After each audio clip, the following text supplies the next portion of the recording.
dans le développement durable, il ne suffit pas de parler des 3 pôles, environnement, social et économique. Il faut placer les pôles les uns par rapport aux autres. Donc, ce qu'on explique, c'est que l'environnement, c'est une condition, parce que même si vous faites beaucoup d'argent, si vous ne respirez pas de l'air pur, vous n'êtes pas plus avancé. Donc, c'est toujours de remettre les choses en perspective, puis de rappeler, en fait, que chaque dollar investi en environnement, c'est une aubaine aujourd'hui, parce que demain, ça nous coûtera 10 fois plus. Si aujourd'hui, vous consommez beaucoup de combustibles fossiles, les actionnaires ont besoin de le savoir, parce que ça veut dire que ça, c'est une entreprise qui va avoir des problèmes dans 5 ans ou dans 10 ans, et des gros. Les vrais changements d'entreprise sont celles qui ont compris que le développement durable n'était pas une mode ou ce qu'on appelle le greenwashing, et qui faisaient des réels changements. Économiser les ressources, donc diminuer l'apport en énergie, utiliser la matière au maximum, récupérer les déchets, donc tout ça, ça a une valeur.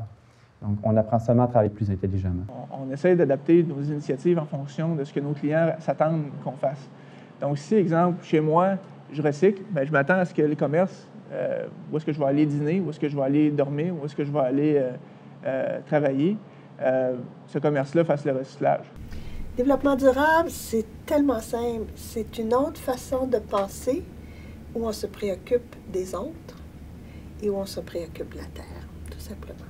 Et aujourd'hui, dans l'ère durable, dans l'ère écologique, on doit ramener les valeurs à l'ordre du jour, les valeurs sociales, valeurs de société. Et il faut réagir, il faut changer nos comportements pour correspondre à la nouvelle réalisation de notre environnement. On fait beaucoup de choix et surtout dans les dernières années, on a fait beaucoup de choix personnels au niveau de nos choix de consommation.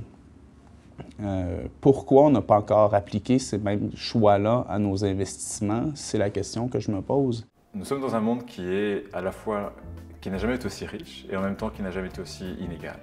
Avec cette crise financière, on est à un moment où c'est maintenant qu'il faut agir.